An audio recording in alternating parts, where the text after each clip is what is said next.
Gonzalo, a ver, hiciste una buena exposición tú de la Fundación Sol. ¿Cuál es el cargo que tienes tú ahí? Economista de la Fundación Sol. Este tema de la AFP, que es un tema de crisis, como tú lo has señalado, también afecta al sector público, en este caso los asistentes de educación, el profesorado. ¿Qué le puedes decir tú? ¿Esto se puede mejorar con el sistema de reparto que tú señalas? Efectivamente, lo que en general se escucha en la discusión pública es que los sistemas de reparto a nivel mundial están desapareciendo o están quebrados, y se alude a lo que está sucediendo en España, en los países europeos. Sin embargo, mucho de esa información es bastante falaz. Y la mejor manera de demostrar eso es que en el caso, por ejemplo, chileno, uno puede realizar una estimación técnica, matemática, vinculado con los datos que entrega la Dirección de Presupuesto, lo que entrega el INE con las proyecciones de población, y proyectar que en Chile es totalmente posible establecer un sistema de reparto. Y no a 65 años, ni no en 100 años más. ¿Cómo sería? El sistema de reparto se podría establecer el próximo año. Y eso significa que... ¿Pero cómo? ¿Cómo?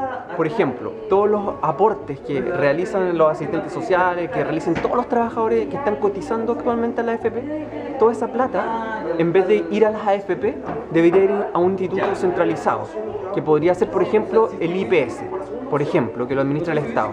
Toda la plata va para allá. Y se ocupa efectivamente para pagar pensiones, que eso es lo que no sucede hoy día.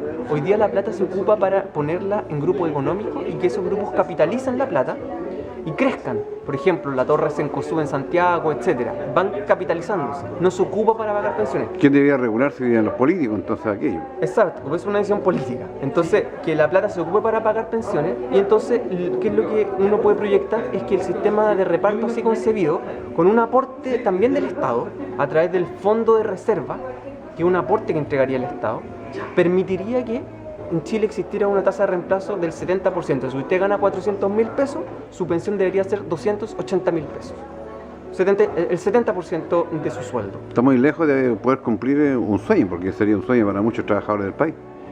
Claro, visto en cuanto a en la realidad, porque tú estás hablando de la realidad política. La realidad política es difícil, sobre todo por las representaciones y por las convicciones que tiene, por ejemplo, la propia coalición de centro-izquierda en Chile, que es la nueva mayoría, que más bien apunta su estrategia hacia la creación de una AFP estatal. Entonces ahí hay un tema de convicción, de que todavía... Al ser una AFP estatal tampoco sería lo... Para nada. La AFP estatal lo único que hace es profundizar porque tendría que seguir el modelo de la pensión. Sigue el modelo, exactamente. Acá lo que nosotros establecemos es un cambio radical. Pasar a ser un sistema de reparto que garantice una pensión digna y que se cumpla con nada más ni nada menos que los principios internacionales de la OIT. No estamos pidiendo nada así como de otro mundo, que se cumpla con lo mínimo, que son los principios de la OIT. Aquí también puede jugar un papel importante en la presión de los trabajadores, tanto del sistema público como privado, porque para ambos les convendría un cambio totalmente brusco y zafarse de esta crisis de la AFP. Exactamente. Mira, por ejemplo, el intelectual británico David Harvey es una persona que estudia mucho temas de desigualdad, y él habla de que en contextos como el chileno existen espirales de acumulación de ingresos, pero que son acumulación de ingresos por desposesión.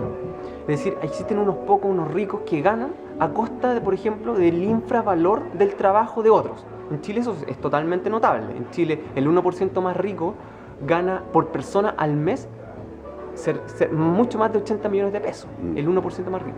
Entonces, ¿qué es lo que pasa? Que lo hacen a través de pensiones bajas, por ejemplo. Lo hacen a través de sueldos bajos. Entonces, obviamente es una decisión que los trabajadores tienen que empujar.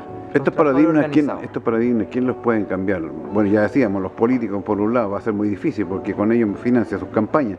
Entonces el Estado también está jugando un papel prácticamente pasivo en el tema. ¿Qué podría cambiar la historia de la AFP? La única manera de derribar este modelo que se impuso en dictadura a la fuerza es que haya un movimiento potente por parte de los trabajadores. ¿Se está produciendo eso? Yo creo que crecientemente algo está pasando, sobre todo en el sur, acá.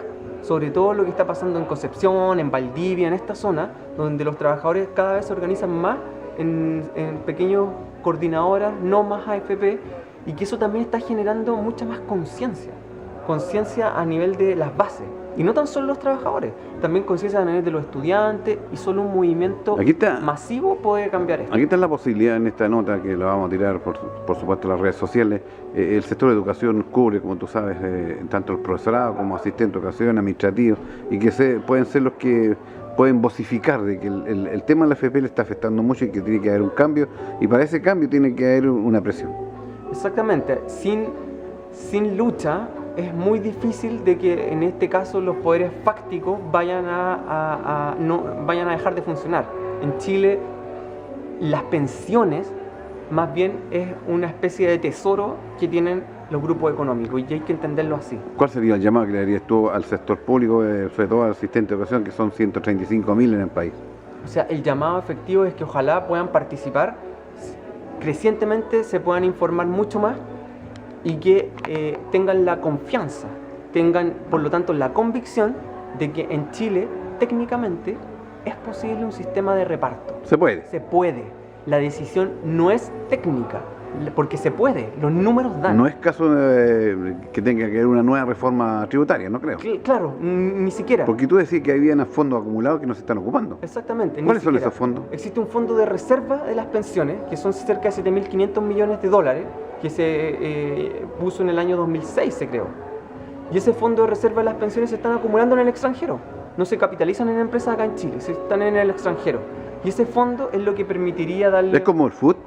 No, es un fondo que el FUT es básicamente un privilegio que tienen los ricos para no pagar impuestos. Pero en este caso sería casi igual porque es del Estado la plata. Pero en este caso es plata que es del Estado, por lo tanto es plata de todos los chilenos que se está capitalizando. Afuera. Claro, pero es plata que de alguna manera va a servir para que un sistema de reparto hoy día, no mañana, hoy día, permita asegurar pensiones del 70%. O sea, la decisión, como aparece, pueden revisar la nota en fundacionsol.cl, o si ustedes la difunden, no es técnica, es política.